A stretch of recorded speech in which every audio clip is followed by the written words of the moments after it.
Khilafah, sebuah institusi pemerintahan Islam yang berjalan sejak zaman para sahabat hingga tahun 1924. Ia merupakan sebuah simbol keagungan peradaban Islam selama hampir 1.300 tahun. Setelah hampir seabad pasca keruntuhannya, kini ia kembali mencuat sebagai isu yang begitu hangat di tengah masyarakat. Belahan dunia timur dan barat membicarakannya, tak terkecuali di Indonesia.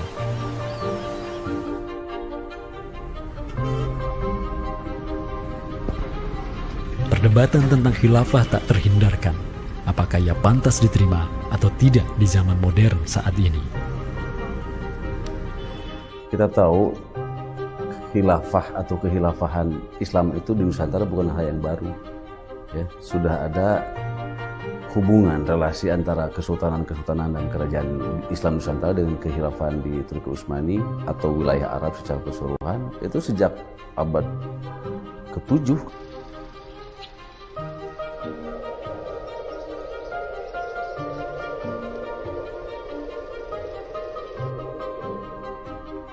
Sejarah khilafah yang panjang di pentas dunia telah memainkan debutnya di Nusantara. Islam yang diemban para punggawanya telah menjadikan Nusantara jaya dan menjadi sumber utama perlawanan terhadap para penjajah.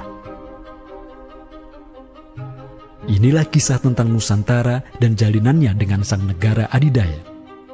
Inilah kisah tentang khilafah yang menjadikan rakyat Nusantara sebagai satu umat dengan Muslim sedunia. Inilah kisah tentang jejak khilafah di Nusantara.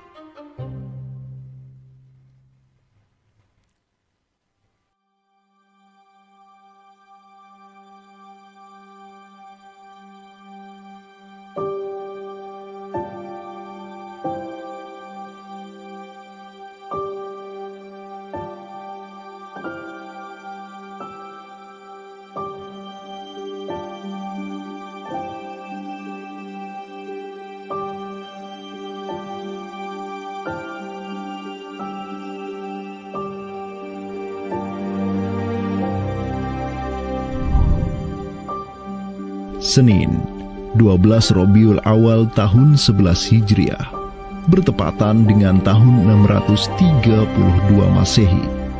Seluruh langit dunia dirundung mendung. Semua orang di Madinah menundukkan wajahnya, kosong pandangan seraya bercucuran air mata. Di pagi itu, kabar duka menyeruak ke seluruh negeri. Rasulullah Sallallahu Alaihi Wasallam wafat. Pada saat Rasulullah SAW wafat, Abu Bakar itu berkhutbah. Abu Bakar mengatakan begini, Ya ayyuhan nas, inna Muhammadan qad mata. Wala budda lihada dini man yakumu bihi. Kata Abu Bakar begitu. Wahai manusia, sesungguhnya Muhammad sudah wafat. Dan urusan agama ini harus ada yang mengurusnya. Setelah Abu Bakar menyampaikan demikian, para sahabat pun segera bersepakat untuk mencari dan memilih Khalifatur Rasulillah, seorang pengganti Nabi, untuk menjaga agama dan menjalankan urusan dunia. Mereka bahkan lebih menyegerakan urusan ini ketimbang menyegerakan pemakaman jasad Rasulullah SAW yang mulia, menandakan bahwa urusan kepemimpinan untuk kaum muslimin pasca wafatnya Nabi merupakan perkara yang amat mendesak. Karena itu Sayyidina Umar juga mengatakan, La islama illa bil jamaah, wala jama'atan illa bil imarah, wala imaratan illa bit ta'ah. Umar juga memahami sebagaimana yang dipahami oleh Abu Bakar. Islam ini tidak akan kuat kecuali dengan adanya jamaah, dengan adanya persatuan. Dan tidak mungkin umat ini bisa bersatu kecuali dengan adanya imarah, adanya khilafah, adanya kepemimpinan. Dan tidak mungkin adanya imarah kecuali dengan adanya ketaatan. Jadi para sahabat itu paham itu. Kemudian para sahabat itu juga menjalankan apa yang diperintahkan Nabi dalam hadis yang lain. Apa kata Rasulullah? Alaikum bisunnati. Kalian harus pegang teguh sunnahku. Wa sunnatil khulafa'ir rasyidin al-mahdiyyin min ba'di. Dan sunnah para khalifah rasyidin al-mahdiyyin min ba'di mendapatkan petunjuk setelahku. Kemudian Nabi mengatakan, Addu alaiha bin nawajidi. Kalian harus gigit sunnah itu dengan menggunakan gigi geram dan jangan dilepaskan. sunnah yang ditinggalkan oleh para khulafaur rasyidin itu apa? Pertanyaannya begitu. Jawabannya tidak lain adalah khilafah itu, sistem khilafah itu. Maka di Saqifah Bani Sa'idah bersepakatlah kaum muslimin untuk memilih Abu Bakar sebagai khalifah pertama untuk mengatur negara mereka yang disebut sebagai khilafah Islamiyah. Negara khilafah di bawah kepemimpinan Abu Bakar dan khalifah-khalifah setelahnya, Umar bin Khattab, Utsman bin Affan, dan Ali bin Abi Thalib cepat sekali berkembang. Mereka memperluas wilayah khilafah hingga mendobrak dua negara adidaya saat itu, Kekaisaran Persia dan Imperium Romawi. Semua aktivitas ekspansi tersebut merupakan realisasi kebijakan politik luar negeri khilafah Islamiyah, dakwah, dan jihad. Sementara di Timur Tengah sedang terjadi revolusi tauhid yang luar biasa dengan munculnya negara adidaya baru yang bernama Khilafah Islamiyah. Jauh di sebelah timur, terbentang sehamparan kepulauan yang teramat luas wilayahnya. Masing-masing pulau ini begitu hijau hutannya, mata air mengalir dengan begitu derasnya, disertai kekayaan alam yang melimpah ruah jumlahnya, baik di bawah maupun di atas tanah, baik sebelum maupun selepas pantai. Negeri itu dikenal sebagai Nusantara. Diapit oleh dua benua dan dua samudra, amatlah strategis posisi wilayah Nusantara, menjadikan ia sebagai pelabuhan dagang yang ramai, tempat bertemunya bangsa-bangsa dunia. Kala itu, belumlah penduduk di Nusantara mengenal Islam, sementara kehidupan mereka sedang diselimuti oleh kegelapan. Namun, tatkala Islam sedang membara di Timur Tengah, tentu sampailah pengaruhnya ke Nusantara.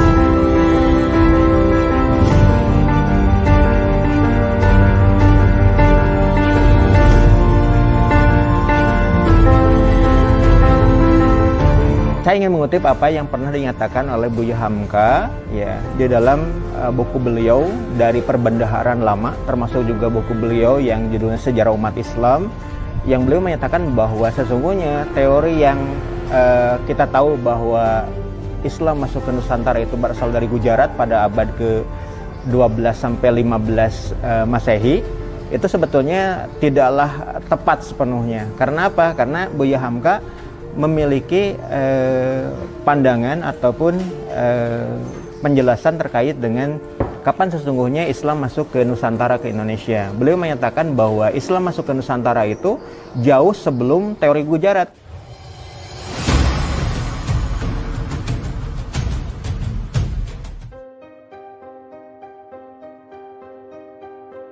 Di bawah pemerintahan Khulafaur Rasyidin yang wilayahnya membentang dari Afrika Utara sampai Persia, perdagangan kaum muslimin berkembang pesat dengan dikuasainya pelabuhan-pelabuhan strategis di Samudra Hindia. Hubungan diplomatik dan komersial pun terjalin dengan sejumlah kerajaan dari India sampai Cina.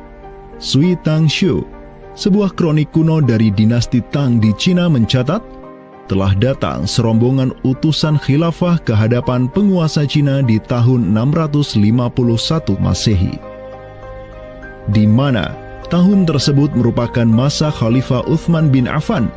Hubungan khilafah dengan dunia timur terus berlanjut sampai di mana khilafah beralih ke pemimpinannya di bawah otoritas Bani Umayyah. Apabila hubungan negara khilafah dengan kekaisaran Cina sudah terjalin sejak masa Khulafaur Rasyidin melalui jalur laut, tentulah utusan khilafah akan melalui wilayah Nusantara yang menjadi penghubung antara Timur Tengah dan Asia Timur. Dan di ujung paling barat wilayah Nusantara, terdapat pulau besar yang kala itu dikenal oleh bangsa Arab sebagai Sribuza, pelafalan mereka untuk menyebut kerajaan Sriwijaya. Pelabuhan-pelabuhan di kerajaan Sriwijaya senantiasa menjadi titik transit setiap kapal yang hendak melanjutkan perjalanannya. Tentu, penguasa Sriwijaya akan menyadari keberadaan pelayar-pelayar muslim yang singgah di wilayah kekuasaannya. fakta bahwa kerajaan Maharaja Indra Farman di Sriwijaya itu ada komunikasi dengan Daulah Umayyah, mengirim surat 2 kali yang isi suratnya itu dari raja dengan 1000 gajah ya dan sebagainya, yang menunjukkan surat menyurat seabad itu yang menunjukkan ada hubungan kekhilafahan dengan Nusantara. Dan secara historis ya sangat logis ketika itu superpower dunia adalah khilafah. Surat yang dikirim oleh Maharaja Sri Indrawarman dari Sriwijaya tersebut dialamatkan ke Damaskus, ibu kota Khilafah Umayyah yang saat itu dipimpin oleh Khalifah Umar bin Abdul Aziz.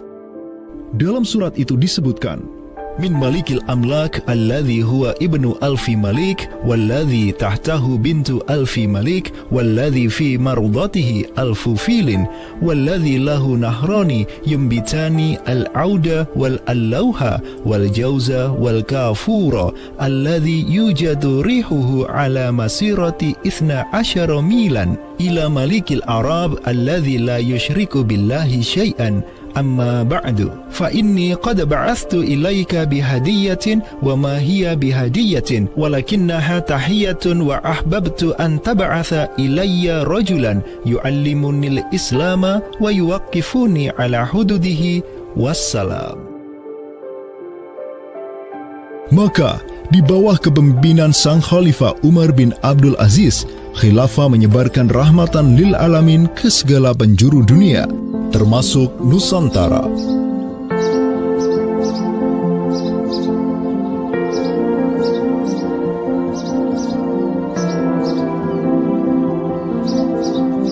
Seperti sekarang Amerika atau Eropa kan ada hubungan dengan semua negara karena dominasi politik, ekonomi mereka, budaya dan sebagainya. Saat itu penguasa dunia atau superpower adalah dunia Islam, institusi politiknya khilafah, maka sangat logis kalau ada relasi dengan berbagai semua negara.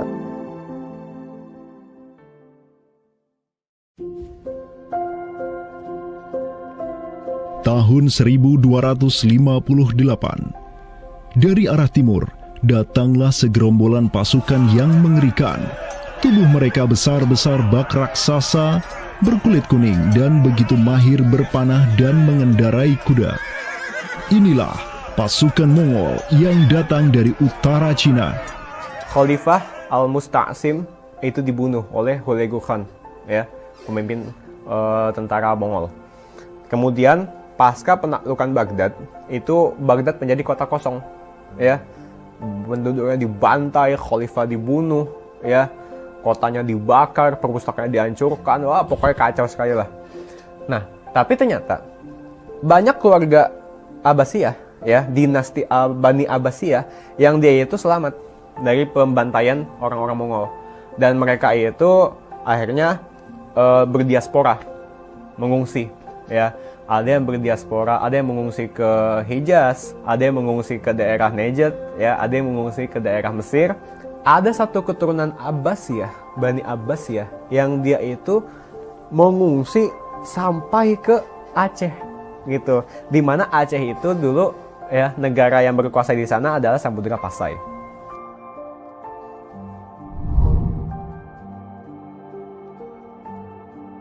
Terdapat 3 orang Bani Abbasiyah yang diketahui dimakamkan di Aceh, yakni yang pertama Sodrul Akabir Abdullah bin Muhammad Al-Abbasi, keturunan Khalifah Al-Mustaunsir Bilah. Kedua, istrinya Siti Rahiman binti Malikul Mu'azzam, dan ketiga, anaknya Sodrul Akabir Yusuf bin Abdullah Al-Abbasi. Mereka bertiga dimakamkan di kompleks yang sama. Yang paling monumental, yang paling besar di sini kita lihat adalah seorang tokoh yang memiliki predikat As-Sadr Al-Kabir ataupun pengawal para pembesar yang derajatnya mungkin setingkat dengan Perdana Menteri. Beliau bernama Abdullah bin Muhammad bin Abdul Qadir bin Abdul Aziz bin Al-Mansur Abi Ja'far Al-Abbasi, yang mana genetika beliau yang daripada Al-Mansur ini sendiri yang merupakan kakek buyut daripada Abdullah ini adalah seorang khalifah dari Bani Abbasiyah. Bani Abbas ini yang terkubur di Aceh, ya Lok Sumawe ini, ayahnya ini ya Muhammad bin Abdul Qadir. Ternyata dia itu dicatat oleh Ibnu Battuta, ya. Dicatat oleh Ibnu Battuta dalam rihlahnya kitab Tuhfatun Nazar, ya. Nah, dia itu ayahnya Abdullah bin Muhammad Sodrul Akabir yang di Pasai itu menjadi gubernur, ya, menjadi gubernur di mana? Di daerah India, gitu. Dicatat oleh Ibnu Battuta, gitu, ya.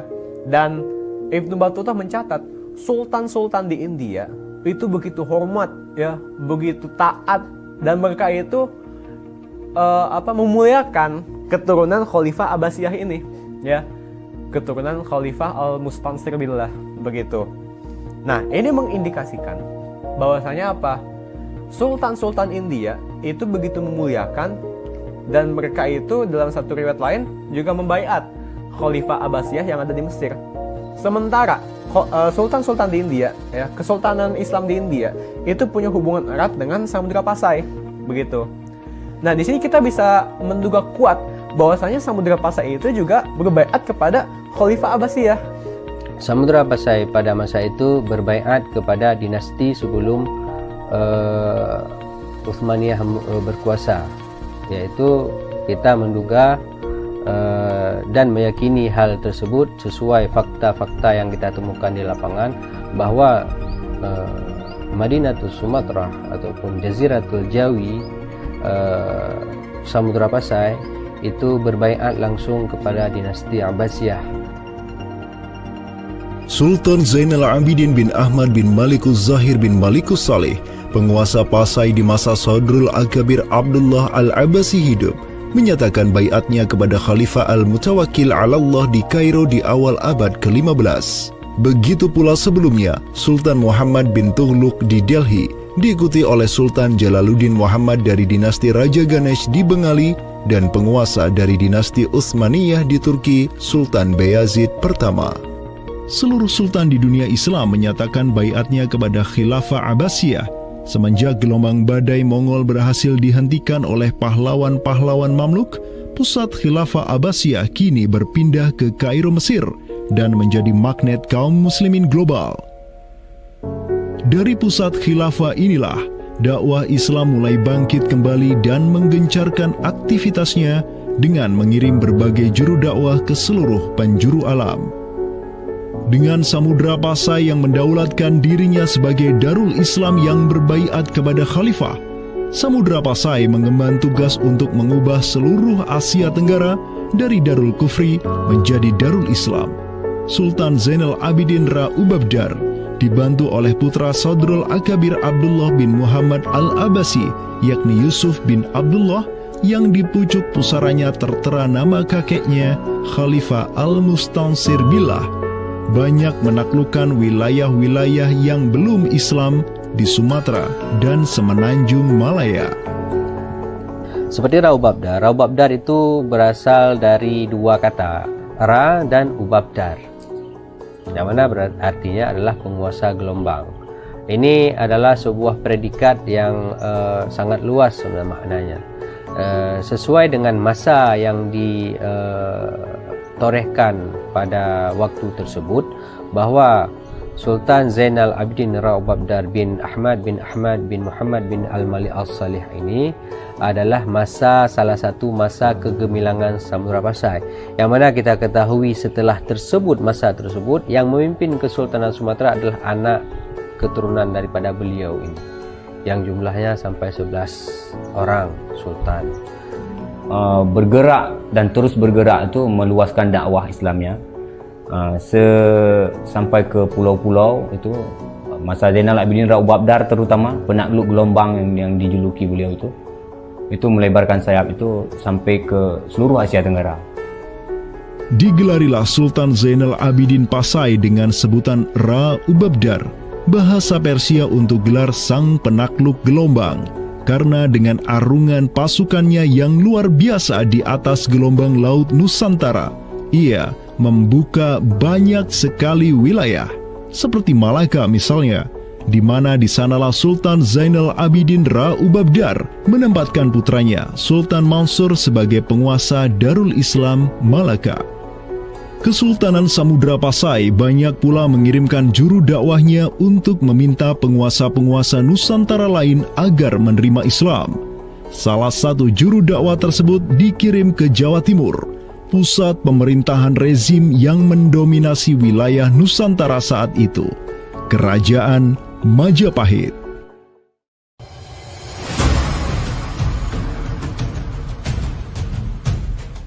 Gresik, Jawa Timur. Di kota yang hanya berjarak 60 km dari Trowulan, ibu kota Kerajaan Majapahit, terbaring jasad mulia di atas pusara marmer yang begitu indah. Inilah kubur seseorang yang menginisiasi tegaknya Islam di tanah Jawa, Maulana Malik Ibrahim, yang kemudian dikenal sebagai Sunan Gresik. Malik Ibrahim adalah seorang yang berkedudukan tinggi di lingkaran kuasa Samudra Pasai, terlihat dari gelarnya yang bertajuk Umdatus Salatin wal Wuzara, pondasi para sultan dan wazir, di mana gelar tersebut adalah gelar untuk wakil Sultan Samudra Pasai sebagaimana yang dicatat oleh Ibnu Battutah. Gelarnya yang lain seperti Burhanud Daulah Waddin, penerang negara dan agama, adalah gelar yang disematkan kepadanya selayaknya gelar-gelar yang diberikan Khilafah Abbasiyah kepada pejabat-pejabat penting daulah, sebuah gelar yang begitu politis sekaligus agamis.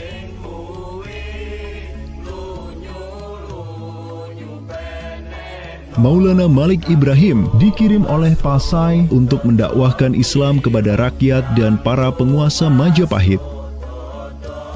Banyak orang-orang dari kesultanan ini, Kesultanan Samudra Pasai, yang itu berbaiat langsung ke khalifah, itu mengirim orang-orang atau orang-orang Pasai itu banyak bermigrasi ke daerah-daerah lain di Nusantara. Misalkan ya, kalau kita perhatikan makam tertua ya, salah satu makam tertua di Jawa yang sekarang terletak di Gresik, siapa orangnya ya? Pemilik makam ini itu adalah Maulana Malik Ibrahim. Maulana Malik Ibrahim ya, kalau kita perhatikan makamnya yang di Gresik itu sama persis gayanya dengan apa? Dengan makam-makam yang ada di Pasai, begitu.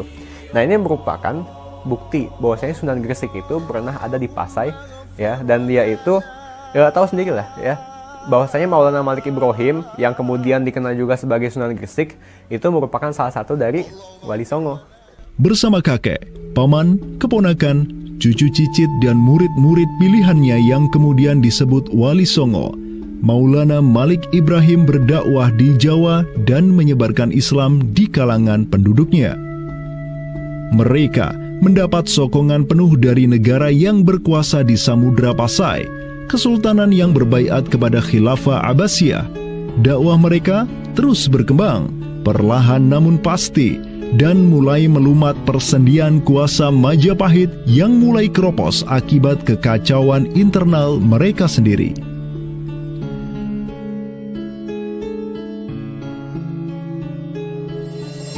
Para Wali Songo juga dihormati karena sebagian besar dari mereka menyandang status sebagai keturunan Nabi melalui jalur Husain bin Abi Thalib yang terus turun-temurun kepada Muhammad Sahib Marbal, turun lagi ke Alawi sampai ke Imam Jamaluddin Al-Husaini yang dikenal juga sebagai Syekh Maulana Jumadil Kubra, yang dari dialah para Wali Songo lahir sebagai anak-anaknya.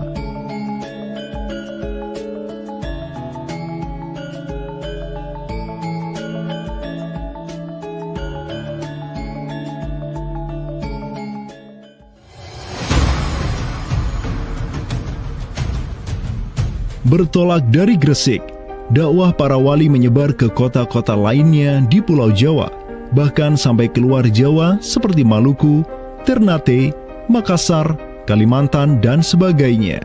Selain kalangan rakyat, banyak pula pejabat-pejabat Majapahit yang tercerahkan dengan Islam dan sukarela mengucap syahadatain, seperti para adipati Majapahit di Palembang, Cirebon, Semarang, Pekalongan, Jipang sampai Mataram. Tak tanggung-tanggung, Di antara mereka yang berislam bahkan merupakan sang putra mahkota Majapahit sendiri, Pangeran Jimbun alias Raden Patah, yang merupakan buah dari pernikahan Raja Brawijaya kelima dengan seorang putri Cina. Ketika dewasa, Raden Patah belajar kepada Sunan Ampel di Surabaya. Kemudian diangkat menjadi Adipati Demak oleh ayahnya. Kemudian di tahun 1478, Brawijaya kelima digulingkan oleh pesaingnya dari Kediri, Girindra Wardana. Tahta Majapahit yang diduduki oleh musuh ayahnya lantas membuat Raden Patah di Demak beserta seluruh elemen Islam di Jawa pimpinan para Wali Songo bangkit berjihad melawan Girindra Wardana dan penerusnya Patih Udara. Mereka terus berjihad dengan penuh keberanian hingga akhirnya berhasil melumat kekuasaan Majapahit yang dipegang oleh para pemberontak dari pihak Girindra Wardana dan Patih Udara. Kaum muslimin pun meraih kemenangan hingga akhirnya mereka berhasil memproklamirkan berdirinya sebuah daulah Islam pertama di tanah Jawa, Kesultanan Demak, pada tahun 1482. Digelari Raden Patah sebagai Senopati Jimbun Ningrat Ngabdurrahman Panembahan Palembang Saidin Panatogomo, atau dengan gelarnya dalam bahasa Arab Sultan Syah Alam Akbar Al-Fatah. Dialah sultan yang telah memfutuhat Jawa menjadi Darul Islam. Dengan berdirinya Demak sebagai daulah Islam pertama yang berdaulat di tanah Jawa, bertambahlah kuat bargaining politik Islam di kawasan Nusantara bersama-sama dengan Kesultanan Samudra Pasai di Sumatera, Kesultanan Malaka di Semenanjung Malaya, Kesultanan Brunei di Borneo, Kesultanan Sulu di Filipina, begitu pula Sultan pertama di Ternate, Sultan Zainal Abidin, yang pernah menimba ilmu ke Jawa di bawah bimbingan Sunan Giri. Dalam rentang abad yang bersamaan, kemenangan daulah Islam di kawasan Nusantara juga diiringi dengan penaklukan Konstantinopel, ibu kota Romawi Timur, oleh salah seorang sultan dari Bani Uthmaniyah, Muhammad Al-Fatih. Penaklukan Konstantinopel sekaligus menandakan tamatnya riwayat Imperium Romawi Timur untuk selama-lamanya. Penaklukan Konstantinopel pada tahun 1453 oleh Muhammad Al-Fatih, sang Sultanur Rum, merupakan realisasi dari janji yang telah terucap ratusan tahun sebelumnya oleh lisan mulia sang Sayyidul Mustafa, Rasulullah Muhammad sallallahu alaihi wasallam. Sungguh, Konstantinopel akan benar-benar ditaklukkan. Sebaik-baik pemimpin adalah pemimpin yang berhasil menaklukkan Konstantinopel, dan sebaik-baik pasukan adalah pasukan yang menyertainya. Dengan dikdayanya kuasa Islam di tanah Rum, menjadikan para penguasa Uthmaniyah mempunyai citra istimewa di kalangan rakyat Nusantara.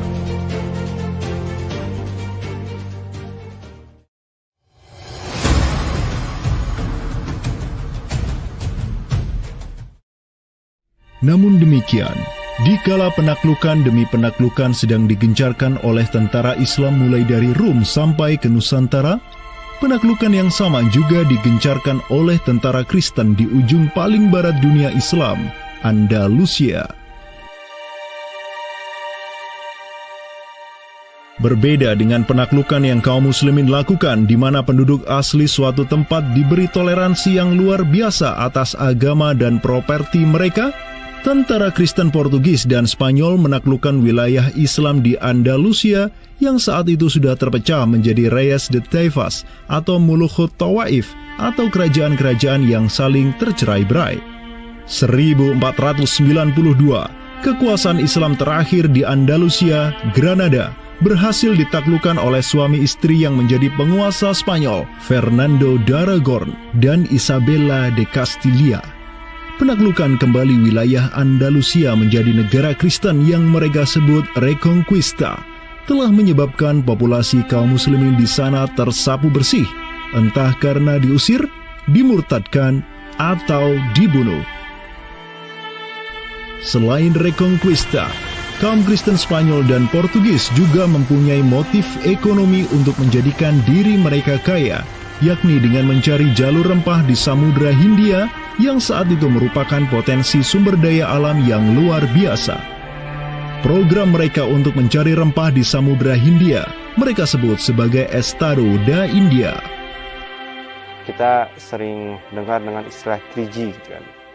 Glory, Gospel, dan Gold gitu kan. Jadi ya mereka ingin ekspansi, mereka ingin menyebarkan misi agama mereka, dan mereka juga ingin mencari gold. Goldnya sini adalah justru adalah rempah gitu kan. Begitulah betapa berharganya rempah pada saat itu, sampai 1 gram pala dihargai dengan 2 gram emas gitu kan. Paus Alexander ke-6, pemimpin kaum Kristen saat itu, begitu mendukung hasrat Portugis dan Spanyol untuk menjelajah dunia dan menyebarkan Kristen. Maka berangkatlah gelombang penjelajah Portugis yang disertai pasukan dan senjata untuk menaklukkan dunia Islam di Samudra Hindia. Di bawah pimpinan Alfonso de Albuquerque, armada Portugis berhasil menaklukkan Goa di India pada tahun 1510 dan setahun kemudian berhasil sampai ke Malaka, merebut pelabuhan strategis itu dari Sultan Mahmud Syah yang memerintah tempat tersebut. Dengan bercokolnya Portugis di Nusantara, dimulailah babak baru sejarah Islam di kawasan ini.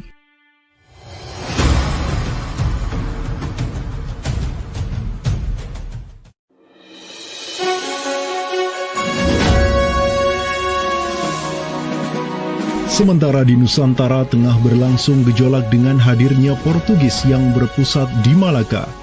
Cucu dari Sultan Muhammad Al-Fatih dari Bani Uthmaniyah, yakni Sultan Selim pertama, berhasil meluaskan pengaruh dan kekuasaannya di dunia Arab. Pada tahun 1517, beliau berhasil merebut Suriah, Mesir, dan Hijaz dari kepenguasaan kaum Mamluk.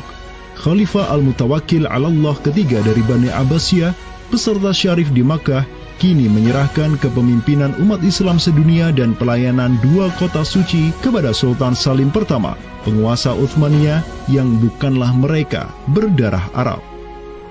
Perlu dicatat bahwa penjelasan tentang Al-A'immatu fi Quraisyin itu, kalau kita merujuk kepada kitab Ar-Rawdah, Rawdatul Thalibin wa Umdatul Muftin, memang ada hal yang menarik di sini. Di satu sisi ada mengatakan bahwa syarat khalifah itu harus Quraisy. Tetapi Imam Nawawi sepakat ketika katakanlah dari Quraisy tidak ada, terus diambilkan dari mana? Maka kemudian disebutkan di situ ya di luar Quraisy. Bisa dari bani ini, itu yang disebutkan di dalam kitab Ar-Rawdah. Karena itu sebenarnya syarat al-a'immah fi Quraisyin itu bukan syarat yang wajib, tetapi difahami di sini berdasarkan penjelasan yang diantaranya disebutkan dalam kitab Ar-Rawdah tadi, itu adalah merupakan syurut afdaliyah. Maka semenjak tahun 1517, kepemimpinan khilafah beralih ke Bani Uthmaniyah. Selim pertama dan anak keturunannya kini didapuk sebagai Khalifatul Muslimin. Amirul Mukminin, Khadimul Haramain, Al-Ghazi fil Bahraini wal Bahraini, Zilullah fil Alam, Padisyah wa Khilafat Penah. Wilayah khilafah Uthmaniyah terus merangsek Eropa, dan merekalah yang menguasai Laut Mediterania dan juga Laut Merah. Adapun Portugis yang bercokol di Samudra Hindia mulai ketakutan karenanya. Karena dengan munculnya khilafah Uthmaniyah sebagai negara Islam yang adidaya, solidaritas Muslim sedunia akan bangkit kembali karena memiliki perisai kuat di sisinya. Ini erat kaitannya dengan hubungan dengan negeri kita, karena keimanan yang kemudian merekatkan ya dengan semangat akidah Islamiyah, semangat ukhuwah Islamiyah, menjadikan umat Muslim yang ada di Timur Tengah dengan umat Muslim yang ada di Nusantara Indonesia itu terjalin hubungan yang sangat erat. Karena kita tahu bahwa ada ayat Allah Subhanahu wa Ta'ala yang menyatakan innamal mu'minuna ikhwah. Sesungguhnya orang-orang beriman itu adalah saudara. Ketika ada saudara mukmin yang terzalimi, maka saudara mukmin yang lain itu punya kewajiban untuk membela. Demikian pula ketika Muslimin Nusantara itu terzalimi dengan adanya penjajahan, dengan adanya imperialisme yang dilangsungkan oleh orang-orang kafir penjajah, baik itu oleh Portugis, Spanyol, Inggris, Perancis ataupun Belanda. Ya. Maka kemudian Muslim yang ada di Timur Tengah yang pada waktu itu masih memiliki kepemimpinan yang tunggal untuk seluruh dunia, yaitu Khalifah, itu juga turut ya memperhatikan, turut mendukung, turut memperjuangkan pembebasan ataupun kemerdekaan bagi bangsa Muslim Nusantara.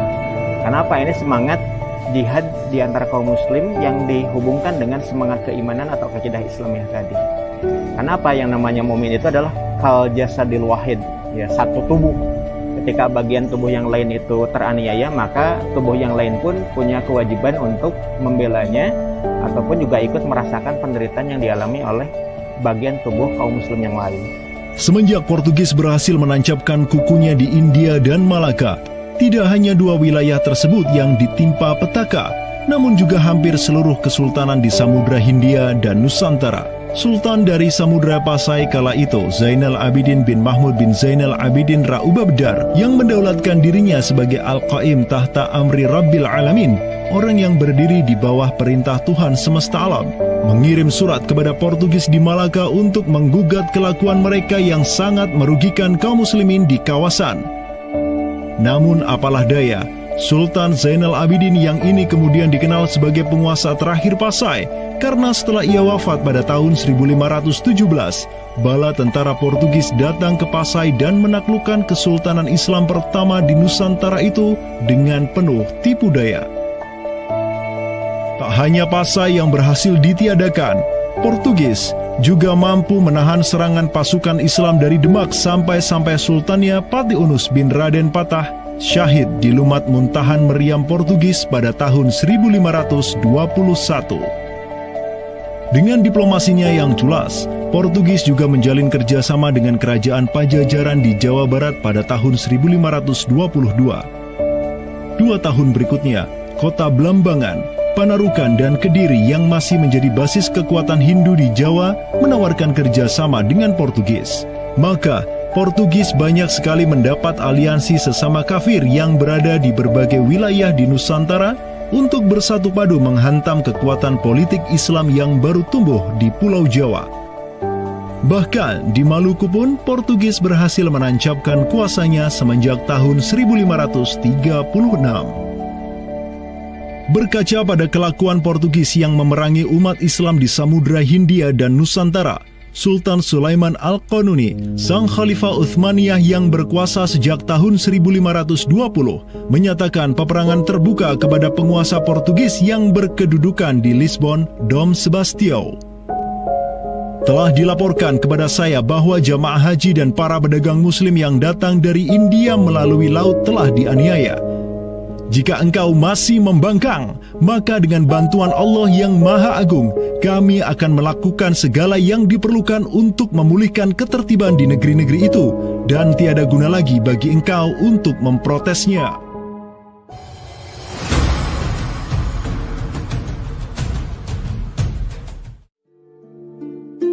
Penjaga kedaulatan Islam di Sumatera yang harum selama ratusan tahun, Samudra Pasai, kini sudah sirna di bawah kungkungan Portugis. Namun, harapan kemenangan itu masih ada. Karena tak lama setelah itu muncul kekuatan baru yang terbit di ujung utara Sumatera, Kesultanan Aceh. Kita mengetahui bahwa Sultan Aceh yang pertama adalah Sultan Ali Mughoyat Shah. Ya, beliau wafat tahun 1530. Dan ini merupakan masa yang bersamaan dengan Sultan Sulaiman Al-Qanuni dari Khilafah Utsmaniyah. Prestasi Sultan Ali Mughoyat Shah telah dicatat dengan tinta emas sejarah. Kegemilangan Sultan Aceh pertama itulah yang direkam oleh salah seorang ulama besar dunia Islam, Syekh Ahmad Zainuddin Asy-Syafi'i Al-Malibari, yang merupakan murid dari ulama tersohor Ibnu Hajar Al-Haytami. Dalam kitabnya Tuhfatul Mujahidin fi Ba'di Akhbaril Burtukaliyin, Syekh Zainuddin Asy-Syafi'i menulis, dan mereka Orang-orang Portugis, semoga Allah mengalahkan mereka, mendatangkan berbagai barang dari negeri-negeri yang jauh. Mereka menjadi ramai dan bertambah banyak di kawasan. Para penguasa berbagai pelabuhan menuruti kehendak mereka sehingga mereka sepenuhnya menguasai pelabuhan-pelabuhan tersebut. Pelayaran hanya dapat dilakukan dengan jaminan keamanan dari mereka. Perdagangan dan kapal-kapal mereka bertambah banyak dan sebaliknya. Perdagangan muslimin di luar kapal-kapal dan benteng-benteng yang mereka bangun makin merosot. Tiada seorang pun yang dapat merebut kota-kota pelabuhan itu selain Sultan yang mujahid, Ali Al-Ashi. Semoga Allah menerangkan kuburnya. Karena Sultan Ali Al-Ashi lah yang telah membuka Sumatera dan menjadikannya Darul Islam. Semoga Allah membalas kebaikannya untuk kaum muslim dengan sebaik-baik balasan. Kalau kita perhatikan makam Sultan Ali Mugoyatsya, di situ ada kalimat menarik yang terpampang di inskripsi makamnya. Al-Ghazi fil barri wal bahri yansuruhullah. Ya. Bahwasanya Sultan Ali Mugoyatsya itu juga dikenal sebagai Al-Ghazi, ya, petarung fil barri wal bahri, di darat dan di laut, yansuruhullah. Semoga Allah menolong dia. Begitu. Nah, kalau kita telisik gelar ini, ya, Al-Ghazi fil barri wal bahri yansuruhullah, gelar Al-Ghazi itu merupakan sesuatu yang biasa digunakan oleh sultan-sultan Utsmaniyah. Inilah sang pemimpin para Ghazi dari Aceh, Sultan Ali Mughayat-Syah. Ialah yang menyatukan berbagai pemimpin lokal di Nanggro dan menjadikannya sebagai satu kekuatan tempur yang dipenuhi keimanan dan ketakwaan kepada Allah. Sebenarnya yang bergelora di masyarakat Aceh ini itu jihad fisabilillah, ya, atas nama Islam.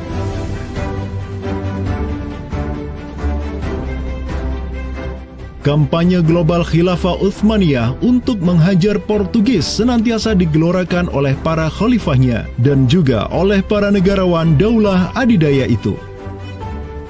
Tahun 1539, Khalifah Sulaiman Al-Qanuni memerintahkan wazir agungnya, Hadim Sulaiman Pasha, untuk mengirim utusan ke Aceh sebagai bentuk tanggung jawabnya untuk membantu kaum muslimin di sana. Utusan tersebut ialah Hamad Khan, seorang Mesir yang tak lain merupakan sepupu dari Hadim Sulaiman Pasha sendiri. Atas bantuan utusan dari khilafah inilah Aceh dapat menaklukkan wilayah Batak menjadi Darul Islam. Tahun-tahun berikutnya, pucuk pimpinan Kesultanan Aceh digantikan Sultan Alauddin Riayat Syah Al-Qahar, anak dari Sultan Ali Mughayat Syah. Beliau melanjutkan jihad ayahnya dan secara terang benderang turut menyatakan ketundukannya kepada Khilafah Utsmaniyah. Kesatuan agama, kesatuan tauhid dalam Islam itu pasti membentuk kesamaan, kesatuan umat, kan gitu.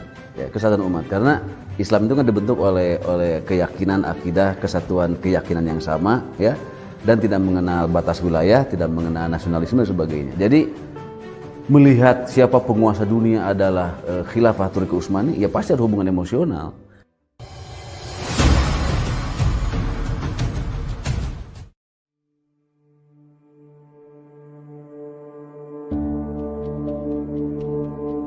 Pada tahun 1566, Sultan Alauddin Riayat Syah Al-Qahar mengirim surat ke Istanbul. Dan pada baris ke-69 sampai ke-71, Sultan Aceh ini menyatakan baiatnya kepada Khalifah Sulaiman Al-Qanuni. Dengan bersungguh-sungguh, kami meminta agar Padishah atau Khalifah tidak lagi memandang saya, hambanya di tanah Aceh ini, sebagai penguasa yang independen, melainkan sudi menerima saya sebagai hambanya yang miskin dan rendah, yang dapat berkuasa berkat kemurahan hati Sang Padishah, Sang Pelindung dunia, naungan Allah di muka bumi, dengan jalan yang tiada berbeda dari Gubernur Mesir, Yaman, atau para bey di Jeddah dan Aden. Sultan Selim kedua tatkala mendengar, ya, membaca surat dari Aceh ini, di mana surat Aceh ini itu selain memberikan baiat, dia itu juga meminta pertolongan kepada Khalifah Amirul Mukminin sebagai pelindung dunia Islam global agar mengirim sejumlah persenjataan ya, kapal perang, ahli-ahli militer ya kemana? Ke Aceh untuk menghadapi Portugis yang saat itu sedang menguasai Selat Malaka.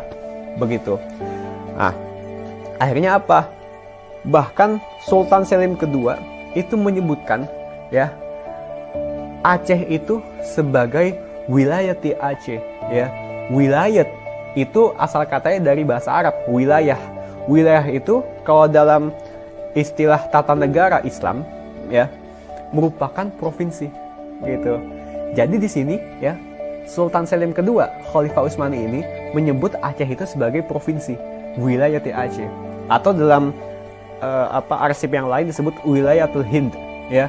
Kemudian kalau dari segi kerjasama militer, ya itu dengan ditandai dengan pengiriman artileri perang yang cukup luar biasa, yang bahkan sampai yang namanya meriam-meriam monster dalam meriam penghancur, dan kemudian tim ahli pembuat meriam yang dikirimkan dari Turki ke Aceh Darussalam. Tapi ya qadarullah ternyata saat itu terjadi pemberontakan di daerah Yaman ya. Pasukan-pasukan yang seyogyanya dikirim ke Aceh itu dialihkan ke Yaman ya. Walaupun dialihkan ke Yaman untuk memadamkan pemberontakan di sana, tapi tatkala pemberontakan itu selesai, apakah misi ke Aceh itu tetap berlanjut? Lanjut ya. Tetap berlanjut. Nah, akhirnya sejarah mencatat bahwasanya ada 2 kapal galeon ya, 2 kapal perang besar yang dimana isinya merupakan perwira-perwira ahli militer dari Utsmaniyah dikirim ke Sultan Alauddin Riayat Shah Al-Qahar ya. Nah, dan ini ya menurut Profesor Amirul Hadi ya jumlahnya 400 ya. Janissaries, tentara elit Utsmaniyah, dikirim ke Aceh.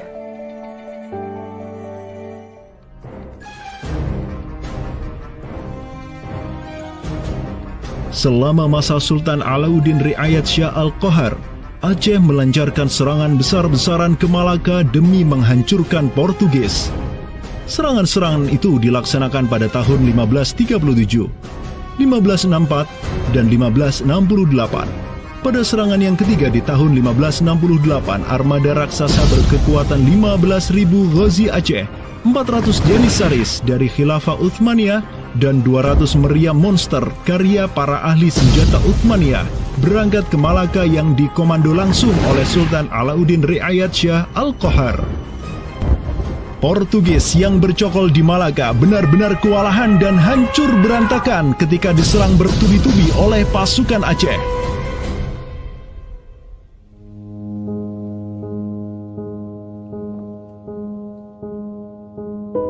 Walau demikian, Portugis berhasil bertahan karena dibantu oleh sekutu-sekutunya dari Johor dan Kedah. Banyak korban yang berjatuhan baik dari pihak Aceh maupun pihak Portugis. Begitu pula ada beberapa Janissaries Utsmaniyah yang turut gugur dalam jihadnya di kawasan Nusantara ini. Ada satu daerah di kawasan Bandar Aceh ini, Bandar Aceh Darussalam, itu Kampung Bitai. Itu tempat para tentara-tentara Turki syahid, kemudian dimakamkan di Bitai.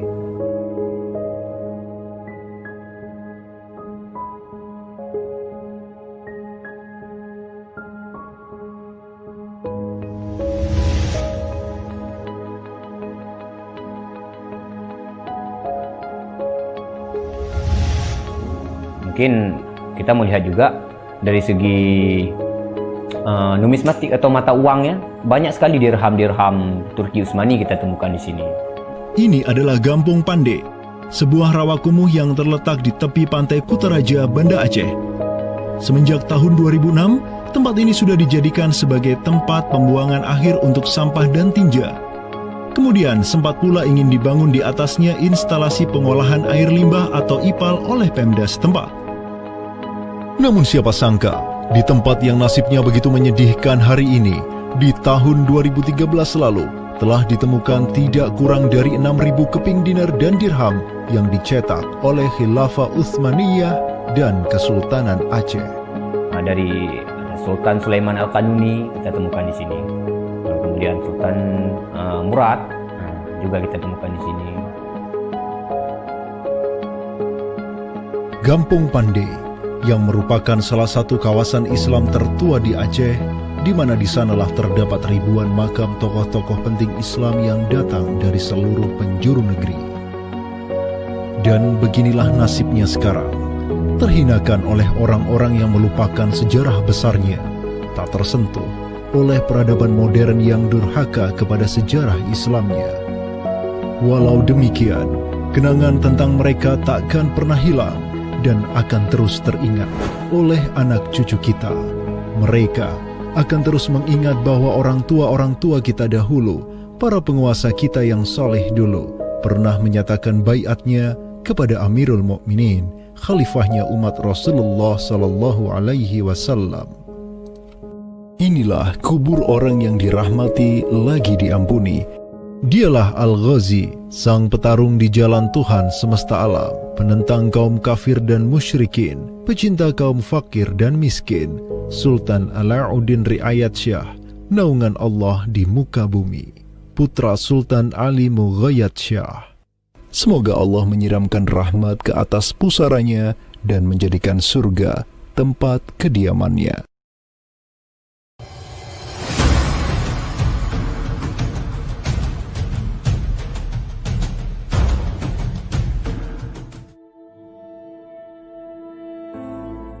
Seiring angin Katulistiwa yang terus merayu, gelora Islam juga terus melaju dari Aceh, Jawa, dan terus menyusur ke arah timur sampai ke Jaziratul Muluk, Kepulauan Raja-Raja. Di Maluku, yang juga dikenal sebagai Kepulauan Rempah-Rempah, ada begitu banyak raja yang berkuasa di masing-masing pulaunya. Namun, semenjak Zainal Abidin, penguasa Ternate yang masuk Islam dan belajar kepada Sunan Giri di Jawa, Ternate langsung memproklamirkan dirinya sebagai negara Islam. Langkah politis Sultan Ternate ini pun secara cepat diikuti oleh penguasa-penguasa lain di Maluku, sehingga negeri dengan ratusan pulau ini menjadi sebuah darul Islam. Tatkala Portugis menaklukkan Malaka, sang jenderal Portugis Alfonso de Albuquerque mengirim 3 kapal di bawah pimpinan Francisco de Serrao. Mereka berhasil mencapai Maluku, kemudian berbasis di Pulau Ambon, Banda, dan Seram. Saat itu, para penguasa Islam di Maluku terutama Ternate dan Tidore menyambut baik kedatangan Portugis. Namun seiring waktu berjalan, kemudahan fasilitas yang diberikan para penguasa Maluku membuat kaum Portugis lupa diri. Mereka secara masif memonopoli perdagangan rempah dan memurtadkan kaum muslim. Tatkala salah seorang penguasa Ternate, Sultan Hairun Jamil, mulai menggugat kelakuan lalim Portugis, Sultan Hairun pun dibunuh secara keji oleh gubernur Portugis di Maluku, Diego Lopes de Mesquita, pada Februari 1570. Pasca tragedi tersebut, tahta Kesultanan Ternate dipimpin Sultan Babullah Datuk Syah bin Hairun, seorang sultan yang segera menjadi ancaman mematikan bagi kedudukan Portugis di Maluku. Dengan pasukan laut raksasanya, Sultan Babullah menyerbu setiap benteng Portugis yang ada di Maluku. Segala kapal dan bala bantuan yang hendak dikirim untuk Portugis dari Goa dan Malaka diblokade oleh pasukan Babullah. Persenjataan kaum muslim Maluku pun cukup membuat Portugis gemetaran. Karena selain menggunakan panah, tombak dan pedang, Sultan Babullah juga menggunakan meriam monster hasil buah tangan Janissaris Utsmaniyah. Sultan Babullah itu mempekerjakan sekitar 20 ahli militer dari Khilafah Utsmaniyah. Gitu. Nah, orang-orang Utsmaniyah ini ahli militer dan mereka itu ahli juga persenjataan. Pasukan-pasukan persenjataan itu diproduksi oleh orang-orang Utsmani ini dan mereka itu mengajarkan kepada orang-orang Maluku, pasukan Sultan Babullah, untuk membuat senjata. 20 orang Utsmaniyah ini merupakan sebuah tim ahli senjata yang menjadi bagian dari pasukan Khilafah Utsmaniyah yang dikirim Khalifah Selim kedua kepada Sultan Alauddin Riayat Shah Al-Qahar di Aceh. Dengan pengalaman yang mereka dapatkan setelah membantu Sultan Aceh berjihad melawan Portugis di Malaka, 20 Janissaries ini melanjutkan perjalanan mereka dari Aceh menuju Ternate. Peperangan dan pengepungan pasukan Babullah untuk menggis yang bersembunyi di benteng-benteng mereka terus berjalan selama 5 tahun, dari tahun 1570 sampai tahun 1575. Akibat pengepungan tersebut, kaum Portugis amat menderita dengan kelaparan, sampai-sampai mereka memakan anjing, tikus, sampai cicak demi bertahan hidup. Hingga akhirnya pada 27 Desember 1575, Portugis mengibarkan bendera putih. Mereka pergi dari Maluku untuk selama-lamanya dengan rasa malu yang tiada terperi. Sultan Babullah yang terus berkuasa sampai tahun 1583 terus mengekspansi banyak wilayah di timur Nusantara untuk menjadi Darul Islam. Raja Makassar, Karaeng Bonto Langkasa, berhasil Babullah Islamkan sehingga Makassar menjadi Darul Islam. Begitu pula dengan Luwuk, Banggai, Mindanao, Nusa Tenggara, Aru, Halmahera, Jailolo, Bacan, hingga Papua. Semuanya tunduk kepada Sultan Babullah sehingga ia dijuluki sebagai penguasa 92 pulau. Dengan prestasi yang demikian luar biasa, tentu Babullah tidak berdiri sendiri. Ada ikatan solidaritas dengan sultan-sultan Aceh, Jawa, sampai Filipina. Ikatan sebagai satu umat. Ikatan dengan satu akidah, seluruh sultan di Nusantara tunduk dan begitu hormat pada Khilafah Utsmaniyah.